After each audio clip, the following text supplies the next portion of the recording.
Por que Jesus foi crucificado? Por 6. Não foi para dar a vida por nós e nos salvar depois que a gente morrer. Isso tem sido assim ensinado e mal compreendido.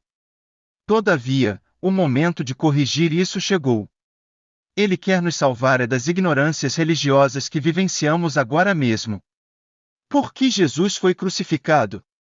Porque ele bateu de frente, dizemos hoje, contra os sacerdotes judeus e as tradições judaicas daquele tempo. Por quê? Porque eles ensinavam um Deus muito humanizado, que castigava o povo pelos seus pecados e que exigia sacrifícios de animais e o cumprimento de severas leis escritas no Antigo Testamento da Bíblia. Então, há cerca de 2000 anos, na Palestina a religião judaica era assim, conduzia tudo mais por força das leis do que pelo amor a Deus. E todo mundo se submetia a isso porque os rabinos e os sumos sacerdotes, equivalentes hoje aos nossos atuais bispos, eram os únicos que entendiam tudo sobre a religião e todos deviam cumprir os mandamentos. E ai, de quem desobedecesse. Mas houve, em Nazaré, um rapaz que estava muito rebelde com tudo aquilo, era Jesus, filho de Maria.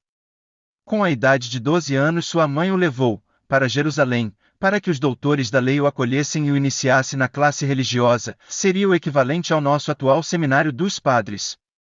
Mas ele foi rejeitado porque fazia muitas perguntas difíceis.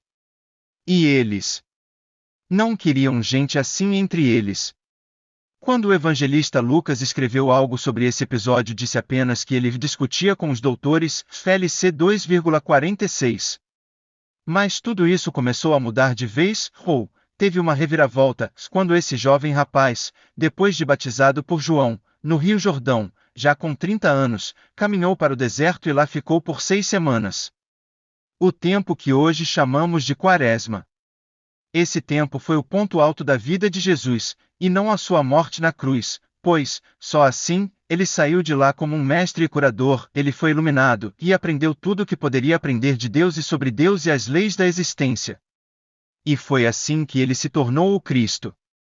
Depois da iluminação no deserto, cresceu apaixonadamente minha rejeição às tradições judaicas. Nos diz o próprio Jesus Cristo, agora pelas suas cartas, Cartas de Cristo, Carta 9, página 4. E o que se seguiu foi sua maneira diferente de falar ao povo sobre Deus, o Pai, e do seu amor tão grande por cada criatura. E as pessoas que o seguiram, o fizeram pois viam que tudo aquilo ele pregava era um ensinamento novo, bem diferente daqueles ensinos judaicos.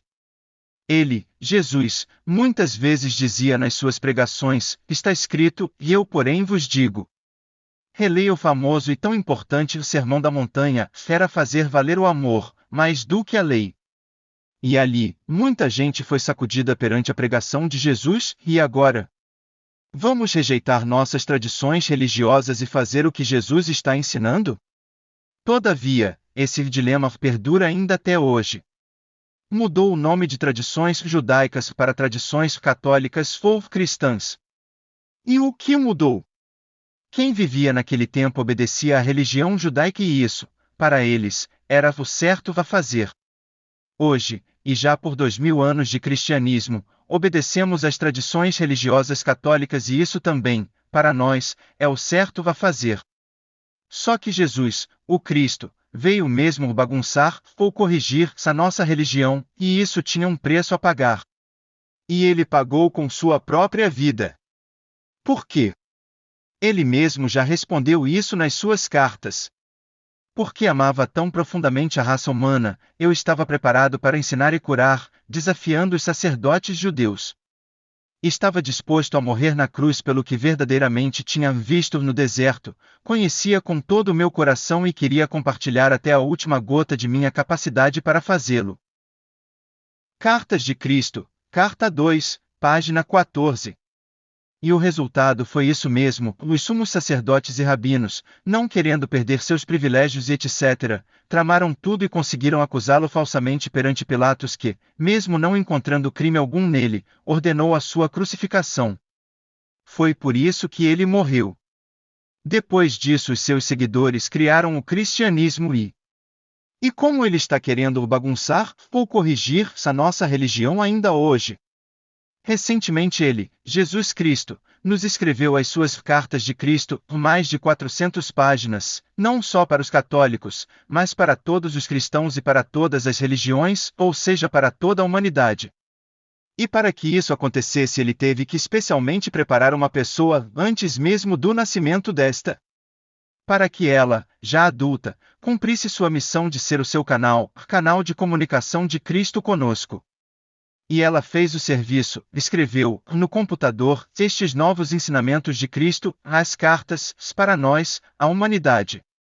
O canal é uma mulher, atualmente com mais de 80 anos, cujo nome é desconhecido da maioria, e isso não importa, pois as cartas não são dela, são de Cristo. E essas cartas se tornaram públicas, pela internet, a partir de 2001. E o Cristo deu o prazo mais 2000 anos para que as cartas sejam totalmente aceitas por todos. Numa dessas cartas o próprio Cristo diz: agora escolhi reviver minha vida sobre a terra no personagem de Jesus através da mente de alguém que recebe minhas palavras. Isto tem como finalidade ajudar o mundo a avançar rumo a uma nova fase de desenvolvimento espiritual ou mental. Por isso, peço àqueles que possam receber minhas palavras que abandonem esta prática de recordar minha morte e de exercitar a abnegação física durante o jejum da Quaresma para recordar meus 40 dias no deserto. Como você pode perceber pelo que digo, meus dias no deserto foram de grande felicidade e bem-aventurança espiritual. Cartas de Cristo, carta 3, página 12. Ouviu? Ele nos pede para não mais recordar a sua morte.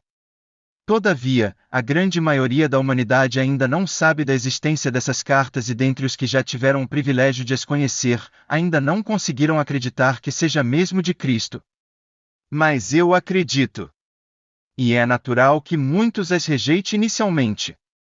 Afinal, abandonar certas e antigas crenças religiosas, paradigmas, não é tarefa fácil. E agora? Vou deixar de praticar a Quaresma e a Semana Santa? Ainda não. As cartas ainda estão muito novinhas, como um bebê, se vai demorar muito tempo para ser aceita pelos dirigentes da igreja e por todos.